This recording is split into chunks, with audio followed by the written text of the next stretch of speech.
Hey, what's up, YouTube? It's Dave.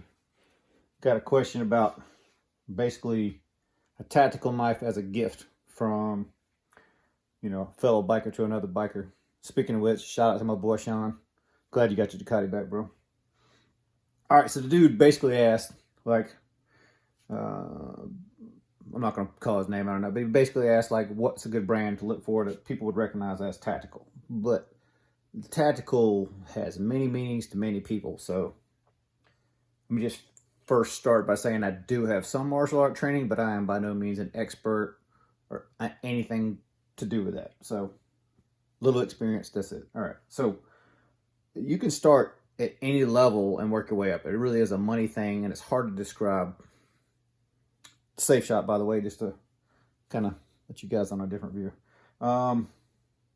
So, we can start pretty much anywhere from low end all the way up to high end. This particular gift is going for somebody who's been in the military for a lot of years. So to me, I think it's important, especially for military members. It is, at least it is for me. Basically to have a American made knife. So you can start with something like, Golden Colorado from Spyderco. So Spyderco, not necessarily known as tactical that much, but this particular knife was designed by Microtech. I think I said his name right, who's definitely a martial art instructor, definitely teaches law enforcement, military tactics. It's a very tactical, quote, quote, tactical style knife.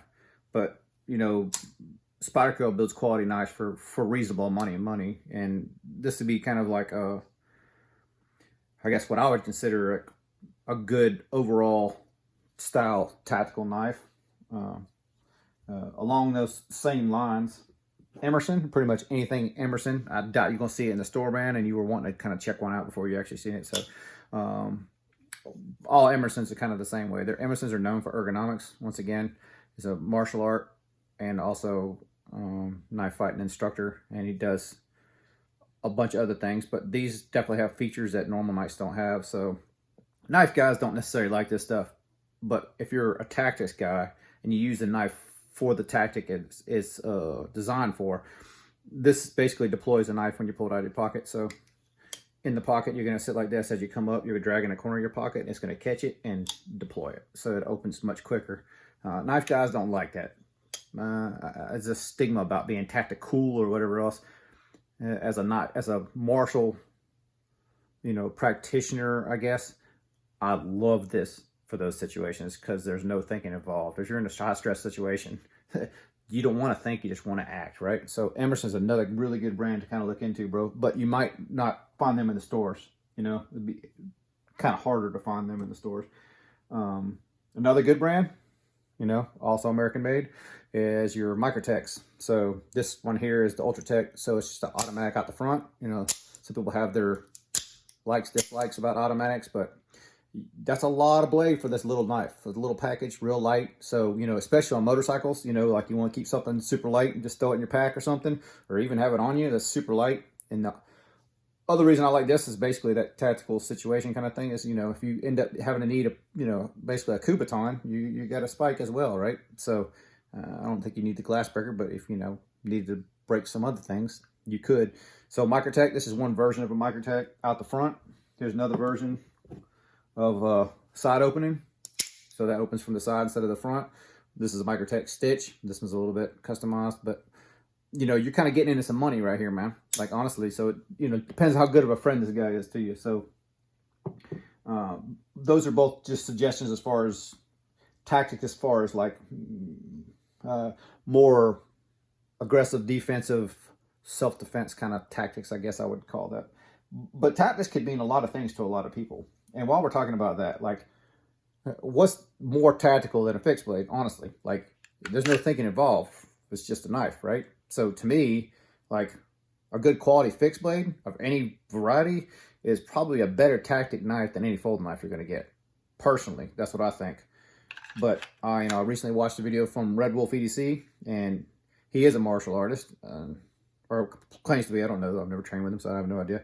But he brings up a valid point when it comes to fixed blades. If you don't have a trainer to go with your fixed blade, you're only training with a thing that's like a fixed blade. So you can train knife tactics, but if you're not training with the actual knife, It's kind of like going out and shooting a Glock all day long and then picking up a 1911 and trying to shoot a meat. Like, yeah, you're putting rounds down range. You have experience of shooting, but is it transferring directly into what you're doing? So when you get to that next level martial artist, they're going to train differently. Like, it can go a million different ways, right? So fixed blades. So like, here's a version of another fixed blade, same maker.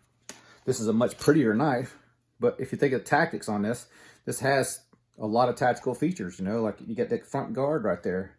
This little notch is for catching other blades. So if you happen to be, you know, which I don't see how you ever would, but if you happen to be in a knife fight and this other knife comes sliding in there, this groove is to catch that blade before it catches your finger, right? So that's what that groove's for.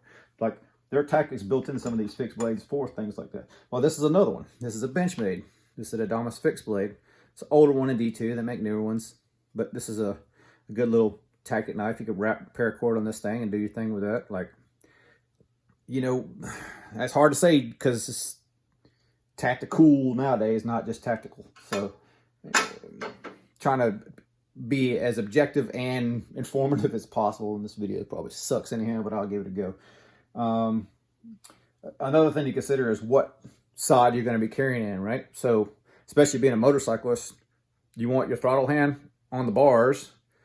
Someone approaches from the right side, you got to reach back. You know, most people carry strong side. Say someone approaches on your left side, you need something. Well, this is a lefty automatic. So this is a ProTech. It's a lefty. So I carry this weak side for me anyhow, much as my left. So I have something I can deploy fairly easily without thinking a whole lot about it. So this is another knife. The Ultratech also can be put in that role as well, but you got to reverse the pocket clip around.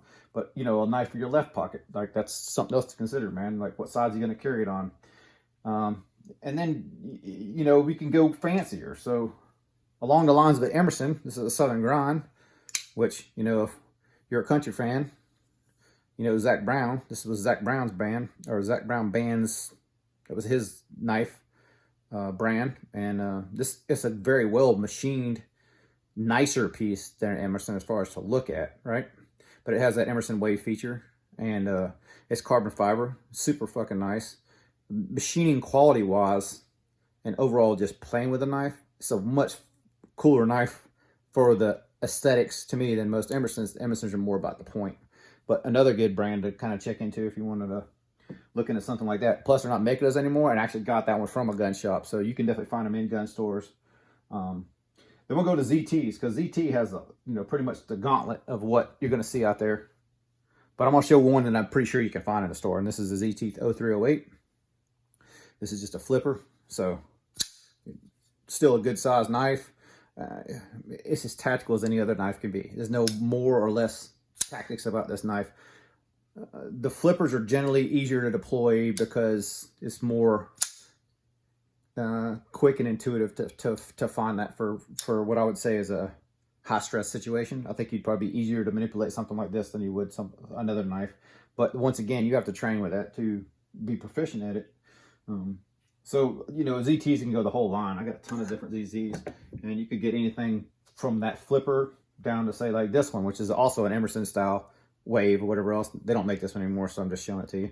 And it deploys the same way. You catch the pocket and deploy itself, flip it out, whatever. But, ZT makes a bunch of different style knives too. It all depends on what you want to, kind of get into. Another one from the gun store, which is really not necessarily this particular one, but they do make automatics. Well, this one could be too, I suppose, but it's Hogue. Hogue's another good brand to check out, man. Just like the Hogue grips. Yep, same manufacturer, dude. And if you look at this one too, this one's actually got that same like G10 that's on some of those. Well, it used to be on the P220, 226, and I guess 320s might have some of those grips that you can insert those. But it's same. I think they call it G Mascus on the knife, but SIG has a bunch of different versions of this stuff too. Speaking of which, SIG does make their own knives, but they're not made by SIG. They're made by Hogue. So SIG Sawyer, made by Hogue. So yeah, another cool knife to check out. This one's actually inexpensive and a good knife at the same time. So depending on what you want to go, there's another good brand for you, man. Let's see what else we got. Oh, so you're probably not going to find a lot of these in gun stores, but you might see some, which would be like, your Medfords. So it depends on really, because there's going to be a good friend here.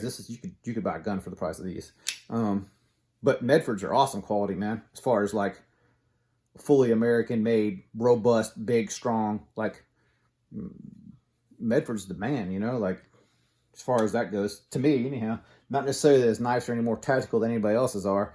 It's just the man behind the brand stands for what you're asking for, I believe. So if that means anything to you, it does to me. I would rather support somebody that has similar ideals to me, I guess I would say, rather than an overseas type company.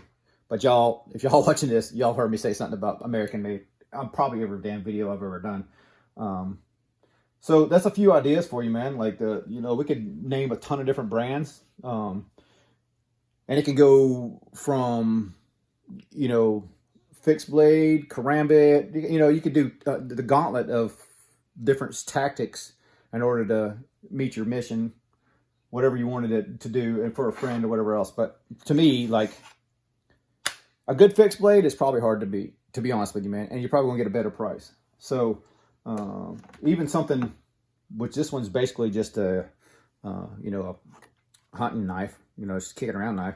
But if you think about it, if you had to deploy this and how to use it, it's not going to fold up on you. You don't have to think about it. You just pull it out the sheath and use it. So it's pretty, but it also, depending on what value of you're going to spend on this guy, a lot more readily available, man. Like, and even this is made by a local knife maker here in town. That's actually kind of becoming a buddy of mine as Lowe's Knife. If you need his information, hit me up. I'll definitely give it to you. But you can find him Instagram, all that other crap. He's the one that made this one and that first one I showed too, I think. Like, size does matter, and depends on the size of the guy, depending on the size of the knife. Like a smaller hand or like a woman. Like, I know you're not buying it for a woman, but my wife doesn't like this Husky at all. To me, like that's the size knife that these hands need. So, gotta size the guy's hands up a little bit, man. I don't know what else to tell you, man. Like, I would highly recommend the American made knives, but that's more of my opinion. It's not necessarily what you're factually looking for as far as a knife goes. So I got this one in for a pocket clip. So I'm just going to show it to you. It's not like I'm promoting them. No, I'll show it to you. Okay. This is a Chinese made knife. I doubt you're going to find this in the store or something, but if you're talking about cheaper knives, like this is cheaper than almost everything I've shown you, and it's as bit of a good knife. It's just not made here in this country. It's got great steel, great geometry, and then it's just not American made. So yeah, you can find these too, man. But I'm honestly not going to recommend them to you because I think a 30-year veteran of the military would probably want an American blade, like American made blade. All right, so I know it's a kind of weird video, off the cuff, everything like that. Already shout out my boy Sean. Let's go this way quick. This is a shout out to my boy Jake because he was busting my balls earlier about my blue knife. Well, it ain't blue no more, bro. It's gray now. I had to blast that thing. So, blasted this thing. This one's going to go for sale pretty soon. And then, where does it go? I don't know what how the other one went. All right. Well, I guess that's enough for this video. Just wanted to do this quick for that dude that wanted to ask me about knives. All right, then. That's probably